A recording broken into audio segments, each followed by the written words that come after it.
Hi everyone, সবাই কেমন আছো? আশা করি সবাই ভালো আছো। তো আমিও ভালো আছি। আজকে হচ্ছে গিয়ে 3রা এপ্রিল, তো বৃহস্পতিবার। তো এখন হচ্ছে গিয়ে দুপুর থেকে ব্লগটা শুরু করে দিলাম। তো এখন বেজে গেছে প্রায় 1টা মতো বাজতে যায়। তো এইমাত্র ইউনিভার্সিটির থেকে এলাম। আর সকালবেলায় হচ্ছে গিয়ে রান্না বান্না কিছুটা করে দিয়ে গেছিলাম, তোমরা দেখতেই পেয়েছো। ভাত করে গেছিলাম আর হচ্ছে গিয়ে মাছ আলুর তরকারি করে গেছিলাম। তো ঢ্যাঁড়সটা কেটে গেছিলাম, ওটা হচ্ছে গিয়ে ভাজবো। আর হচ্ছে সকালে খাওয়া দাওয়া খেয়েছিলাম ছাতু, তো ছাতু খেয়ে ইউনিভার্সিটিতে গেছিলাম।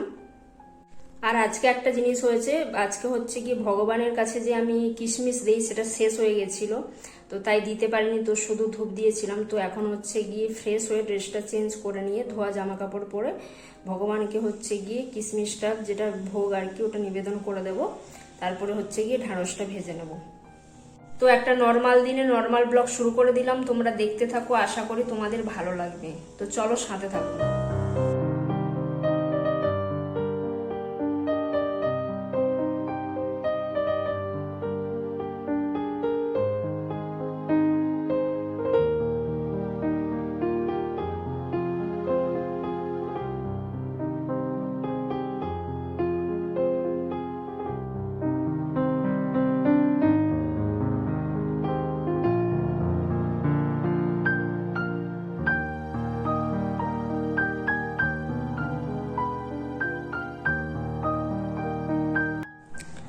তো বন্ধুরা, দুপুরে রান্নাবান্না কমপ্লিট।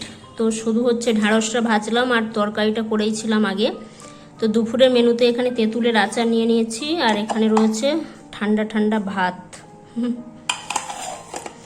এখানে হচ্ছে যে ঢ্যাঁড়সটা ভাজলাম এক্ষুনি, এটা রয়েছে। আর এদিকে রয়েছে হচ্ছে গিয়ে মাছ আর আলুর তরকারি। তো মাছটা নিচে পড়ে গেছে, দেখো কত আলু খাচ্ছি একদিনে আমি। আলু আমি একটু কম খাই, কিন্তু আজকে অনেকগুলো আলু দেওয়া হয়ে গেছে। তো একদম রাতের জন্যও বানিয়ে নিয়েছি। আর ঢ্যাঁড়সটা হচ্ছে রাতের জন্য রাখবো না, এখনই খেয়ে নেব। তো এই হচ্ছে গিয়ে দুপুরের মেনু। তো চলো খেয়ে নিই। গুড ইভিনিং বন্ধুরা। তো সন্ধ্যাবেলায় তোমাদের সামনে চলে এলাম। তো এইমাত্র ইউনিভার্সিটির থেকে এলাম। তো আসার পথে হচ্ছে গিয়ে ফুচকা খেয়ে এসেছি। তো ফুচকা খেতে ইচ্ছে করছিল, তো ফুচকা খেয়ে এসেছি। 10 টাকার ফুচকা খেয়ে এসেছি। তো এখানে 10 টাকা হচ্ছে 5টা মতো ফুচকা দেয়। তো হচ্ছে গিয়ে তারপরে একটু মুড়ি খাবো। ভাবছিলাম যে হচ্ছে গিয়ে রাতে ভাত খাবো, কিন্তু মাছ আলুর তরকারিটা রয়েছে, তো ভাত খাবো, একটুখানি খাবো। সেই জন্য এখন হচ্ছে গিয়ে ক্লাস রয়েছে। তো ক্লাস করতে করতে একটু মুড়ি খাওয়ার ইচ্ছে হলো। তো ছোলা ভিজিয়ে রেখেছিলাম, ছোলা, চানাচুর আর হচ্ছে গিয়ে শসা, পেঁয়াজ সমস্ত কিছু কেটে সর্ষের তেল দিয়ে একটুখানি মুড়ি মাখবো। তো মুড়ি খেতে খেতে ক্লাসটা করব। তো চলো সাথে থাকো, দেখতে থাকো। আচ্ছা, আমার কি বেশি খিদে পায়? No, no, no, no.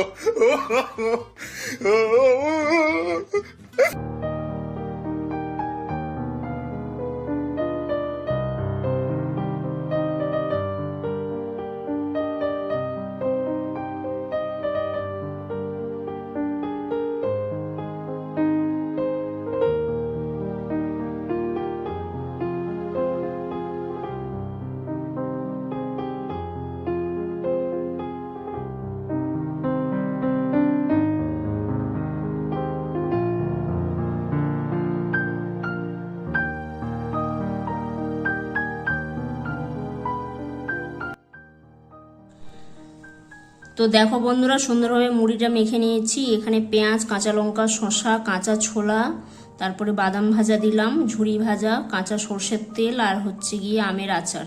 তো এই সব দিয়ে মুড়িটা খুব সুন্দরভাবে মেখে নিয়েছি। তো আমার তো জিভে জল চলে আসছে। তো চলো খেয়ে নিই। আর অবশ্যই কমেন্ট করে জানিও কার কার মুড়ি মাখা কিন্তু খেতে ভালো লাগে। তো চলো খেয়ে নিই। তো বন্ধুরা, অনেকটা সময় পরে তোমাদের সামনে চলে এলাম। এখন বেজে গেছে প্রায় 10:30টা মতো। তো তখন তোমরা দেখলে মুড়ি খাচ্ছিলাম, তারপরে হচ্ছে গিয়ে ক্লাস করছিলাম। তারপরে হচ্ছে গিয়ে তো সন্ধ্যেবেলা যেহেতু মুড়ি খেয়েছি সেরকম খিদে নেই, তো একটু মাছ তরকারি রয়েছে, ভাবলাম একটুখানি ভাত বসিয়ে দিই। তো 1 মুঠো চালের খুবই অল্প পরিমাণ ভাত বসিয়েছি। তো ভাতটা বসিয়ে দিয়েছি, ভাতটা হয়ে এসছে। একেবারে তোমাদের খাওয়ার সময় দেখাচ্ছি। আর হচ্ছে গিয়ে যারা শর্টস দেখতে ভালোবাসো অবশ্যই চ্যানেলে গিয়ে চেক করো, আশা করি তোমাদের ভালো লাগবে। তো এই লুকে আমি আজকে শর্টস বানিয়েছিলাম, তোমরা অবশ্যই গিয়ে চ্যানেলে চেক করো। রাতের খাবার নিয়ে হাজির হয়ে গেছি। একেবারে অল্প পরিমাণ ভাত করে নিয়েছি তোমাদেরকে যেরকম বললাম। আর এখানে রয়েছে দুপুরের হচ্ছে গিয়ে মাছ তরকারি। তো এই মাছের পিসটা ভেঙে গেছে, এত বড় মাছের পিস, মাছ ভেঙে যাচ্ছে। কি আর no, বলবো। no, no. তো চলো, এই হচ্ছে গিয়ে রাতের খাবার, খেয়ে নিই চলো। ভিডিওটা শেষ করতে চলে এলাম বন্ধুরা। তো আজকের ভিডিওটা এখানেই শেষ করছি। তো যদি ভিডিওটা ভালো লেগে থাকে অবশ্যই লাইক, শেয়ার, কমেন্ট করো এবং নিত্য নতুন ভিডিও পেতে কিন্তু চ্যানেলটাকে অবশ্যই সাবস্ক্রাইব করে রেখো। আজ এই পর্যন্তই, কাল দেখা হচ্ছে নতুন একটা ভিডিওর সাথে। ততক্ষণ সবাই ভালো থেকো, সুস্থ থেকো, টাটা।